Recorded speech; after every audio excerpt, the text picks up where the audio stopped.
Hello, everybody. I'd like to introduce you to Rob Gittins from Palletways, and our subject matter today is running a pallet network. Thank you for joining us today, Rob. Thanks for asking, Dave. Looking forward to it. Thank you. Really appreciate it. Can you give us an overview of pallet networks and where they fit in the sector? Certainly, yeah.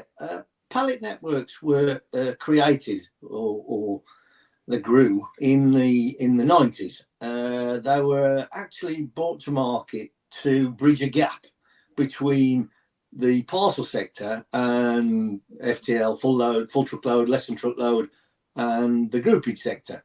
And they quickly grew, particularly in the UK initially, to a sizable piece of the supply chain. They traditionally deliver the tail or smaller pallet consignments of freight around the UK. It was very much B2B in the early days, but as it's evolved, the larger product and multi-pack consignments from the parcel networks, B2C, have come very much into play. In the UK, the market is around 28 million pallets at the moment. So it's a sizable chunk. And the pallet networks have grown a little more into Europe as well. But the UK is prominently the largest. Okay, thank you. And how does it work from a member's perspective? So traditionally, a member joins a pallet network because he has lots of small consignment freight.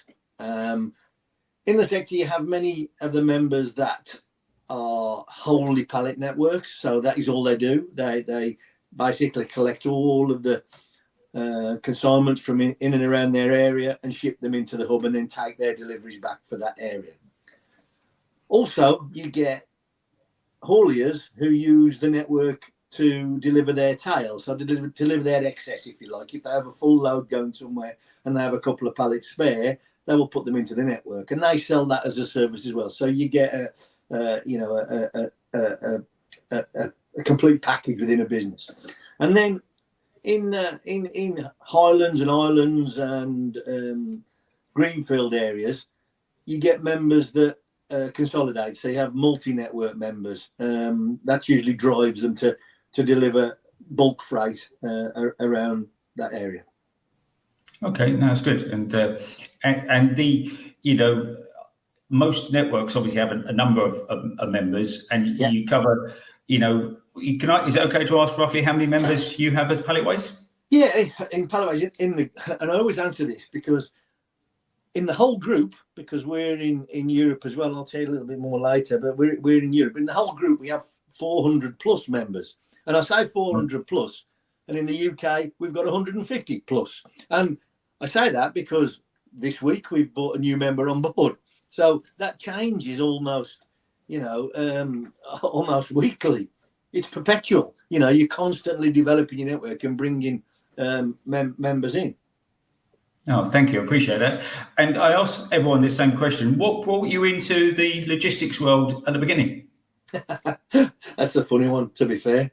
Yeah, I came out of my academics with electrical engineering, and my family business was greengrocers and butchers.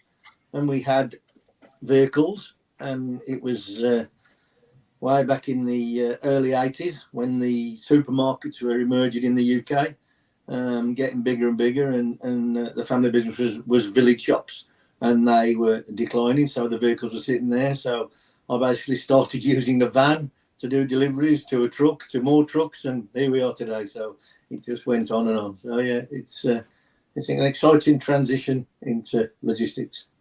Yeah, like most people, you sort of fell into it rather than a cunning plan.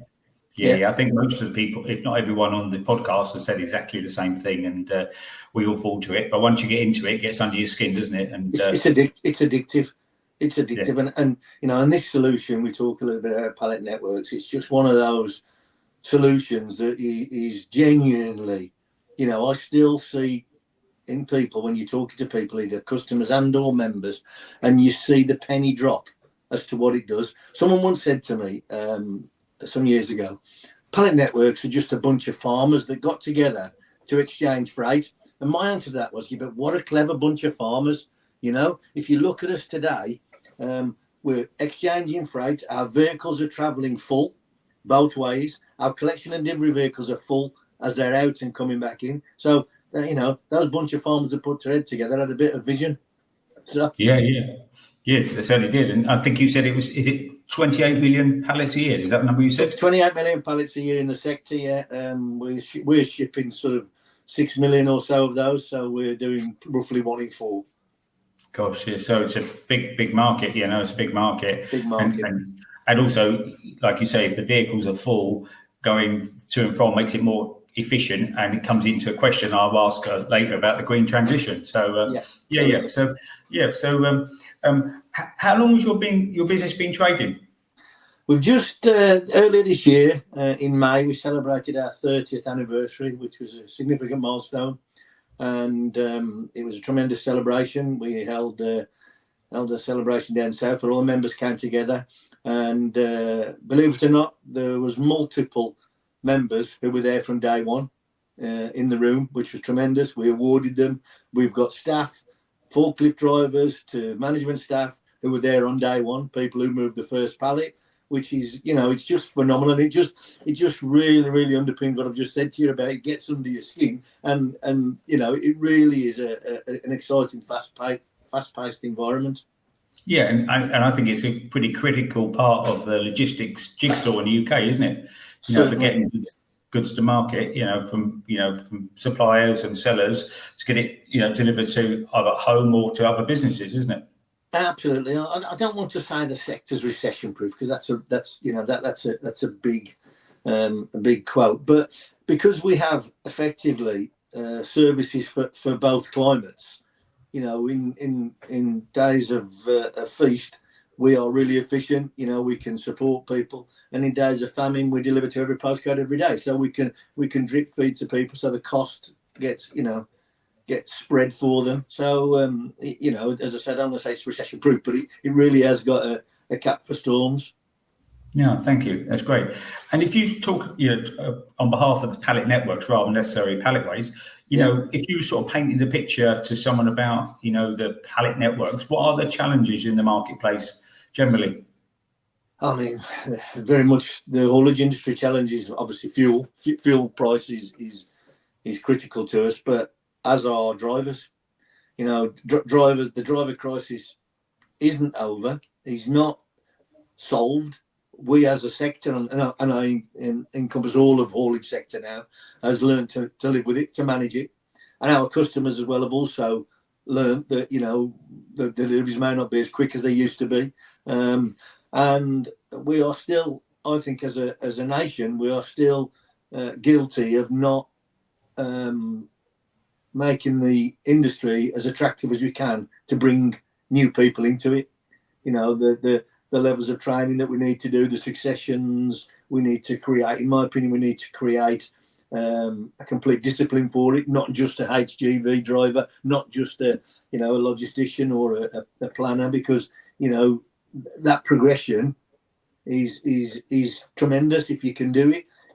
We have people who, as I was saying to you earlier, we've had people in the business for such a long time, and there's nothing more satisfying as a managing director when you see someone that climbs through the business, through training, through a lot of hard work, and progresses through into senior roles, because that understanding is priceless. If you've done the job and come through it and seen it, then when you're trying to plan it yourself or look at it yourself or look at new options, you've got a far better vision than if you've come from an alternate sector. But I really think that the challenge for us as a sector is to lobby the government, work with the training agencies to develop it. Because it really is a great sector to be in, but to attract people, we're not doing it enough. Yeah, well, my second question, sort of when you said what brought you into the industry, like everyone else we've spoken to on these, we've all fallen into it and like it. But you're absolutely right. So my next questions were going to be, for the pallet networks, what are the biggest threats and opportunities? Do you think, drivers is a massive, almost hidden in plain sight for everyone? I think it's a huge threat. Absolutely, I think it's a huge threat. And we, as is fuel. If fuel keeps going or goes again, it's a big challenge to recover that from your customer to keep, to keep the trucks on the road. The trucks themselves are not cheap as well, but the driver element is critical. It's critical. Now, I know some people argue, well, fleets are getting smaller and you're getting non-HGV vehicles, but that's fine. But in certain circumstances, they're not big enough. They're not efficient enough to do the job. So we really do have to attract those people to the industry. Yeah, and obviously, the logistics world drives UK PLC, doesn't it? UK PLC can't work without it. We're the veins, aren't we? We're the veins and the heartbeat to make it happen. They pump it out of their factory, but we certainly take it through the veins and get it to the destination, and often not seen, by many people. I can remember going back years ago, before, looking at manufacturing logistics. The manufacturing logistics was really the bottom of the tree. It was the one that was always chipped, if you know what I mean. You go in there, then manufacture a fantastic product, but to deliver it, they'll say, "Oh, we'll get 5% off the delivery," and they push down on it, and that's happened for years and years. And and with all the rising cost to deliver, we've had a resurgence of our importance. So we really need to take that forward and continue. Yeah, and sadly, there's been a number of well-established businesses that have gone to the wall in the last year or so, maybe even longer. Very true. Every time you pick up a publication, you're reading one, aren't you? And it's a sad state of affairs, really. Obviously, I think the pandemic had a lot to do with it. There were lots of people stretched in the pandemic that took actions that they needed to take at the time, and to try and come back from some of that, I think has been really, really difficult. And for all the aforementioned rising costs, etc., we're seeing what we're seeing now.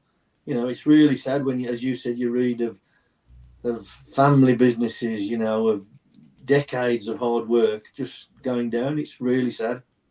Yeah, it is. It's anyone running a business is never easy, but well-established businesses normally can continue and flourish even through the tougher times, can't they? Just get through it. Might have a leaner times, but it's a sign of it really is a sign of the times. It really is. And, I think you have to act. If you just sit and don't change, don't move, don't ensure that your business is profitable, then it's reserves aren't there forever, are they? And you have to make sure that that you're working in a way that delivers growth and profit to your business. Yeah, absolutely. I appreciate that, and thanks for going through that. And it sort of ties in with a lot of things other people have said on his podcast, and and hopefully between everyone someone will create something, or we can work on it together, to make it more attractive, almost like an apprenticeship, etc. So people, want to get into it, because it is a wonderful and exciting sector, and every day is different, as and everyone knows. But it does make things tick, and makes the UK tick. Absolutely. Yeah. Thank you. What are people in the sector not talking about that perhaps they should be? Without being repetitive, I really feel so strongly about what we've just talked about, and some people have forgotten it. It's gone from the front page of the news that the sector's down, in terms of headcounts. But I really do. I can't emphasise enough. I think that is one thing we don't talk about enough. Do you know what I mean? We really, really don't.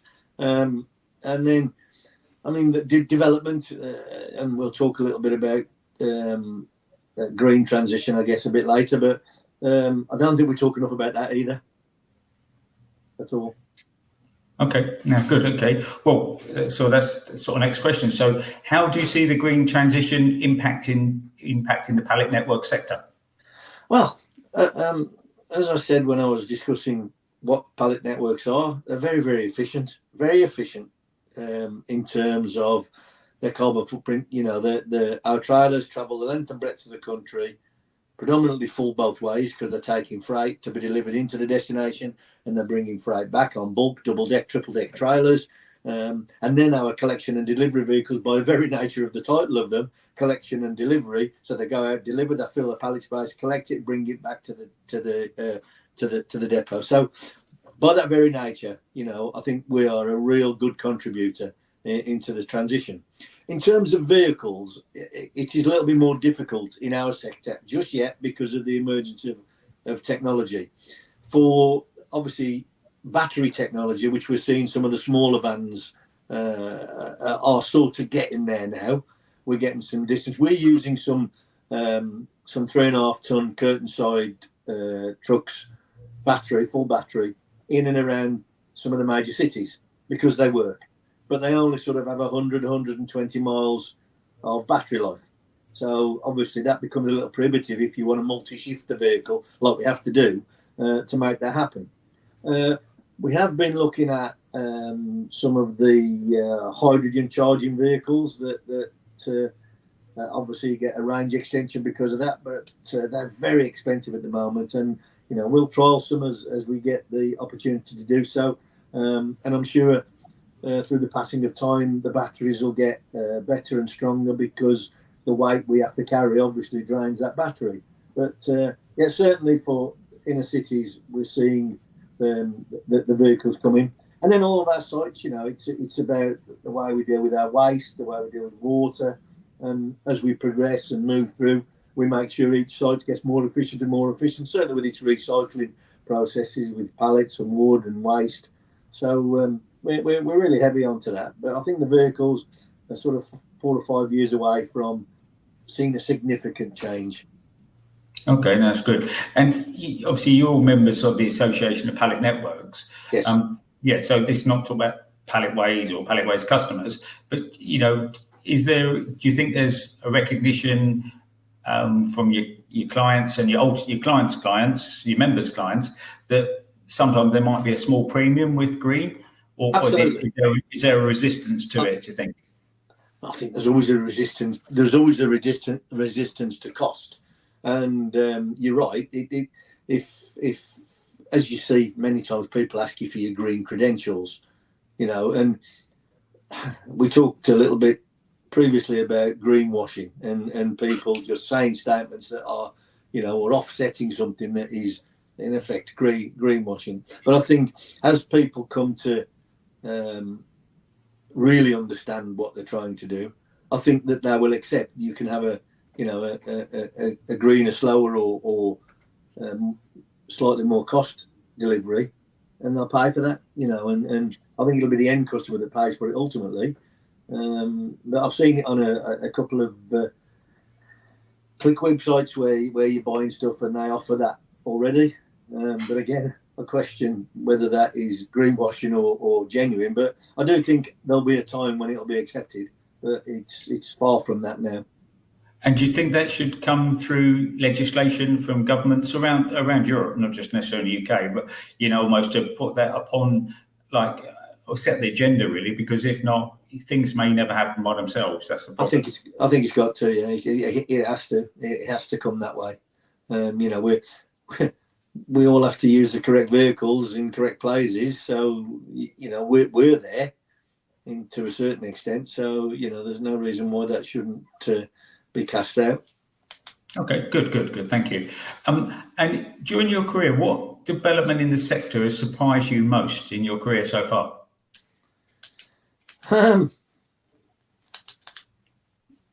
Listen, the one that excites me is still the pallet networks, you know, and I'll go back to before them and when it was there and you know, and working in the parcel sector previously and then jumping into this sector or back into this sector, as it were, you know, it's the speed and the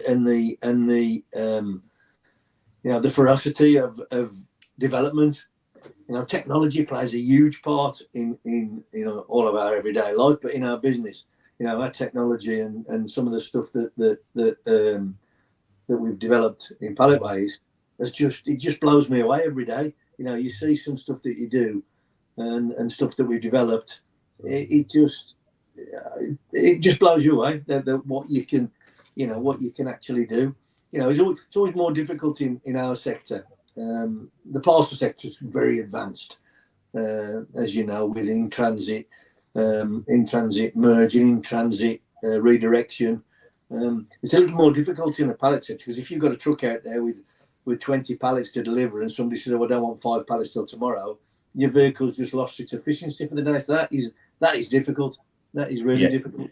But through the journey we can do it before and points and do it. So it's still quite exciting in this sector, albeit not quite as sexy as going onto an app and changing it and sending it to your neighbour but yeah, it really is fast paced, isn't it? The fast paced technology is just blows you away. And no 2 days are the same. That's for sure. So. No, not at all. Not at all. I've recently moved to an electric car, and the technology just blows you away. It just blows you away. Just some of the stuff that's there. I think that and I've seen it in a couple of trucks. Just different things in a cab. In fact, I got in a truck the other day. We had a driving event with the Road Haulage Association and the military on our site. And we were doing, and again, trying to attract drivers to the business. We were letting people have a drive of the truck and a set course with an instructor. So I jumped back in a 40-footer with a trailer on and was put under a significant challenge to back it back into a space. But old habits don't go away. It was great. I could look to get back out there with my arm on the window, and drive. I bet that was fun, and very challenging for someone who doesn't drive one. That's for sure. I'm always amazed the way that people reverse them in, like half asleep. They just do it automatically. It scares me. I was looking for the clutch and the gear stick. It wasn't there. Oh, fantastic! And the last question I'm asking everyone: if you could speak to the Prime Minister, then what would you ask them to do to help Pallet networks, businesses grow and flourish? Reduce the fuel duty would be the first question, I think, or look at the fuel duty in a different way. As we said earlier, should we really be, charging huge fuel duty on a sector that pumps that blood around the veins? As we said earlier, I think that would be one. Employment costs would be another. That seem to, and we've recently seen the changes that we've had again this year, and then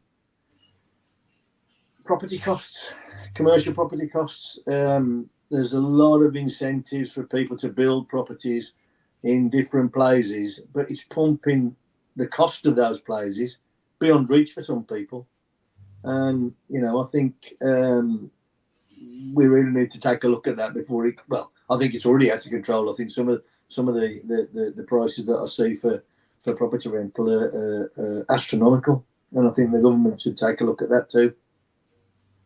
Good. Okay. Yeah, that's one point. And a couple of other people suggested that we have a minister for logistics that we can point, get them to understand what everyone does, and then maybe to understand it and hopefully support it, amongst the other things they need to do. I agree. Yeah. Oh, great. Okay. Well, just want to say thank you, Rob, so much for your time, for going through that and explaining how Pallet networks work and how it works for members. Really appreciate your time. Thanks again.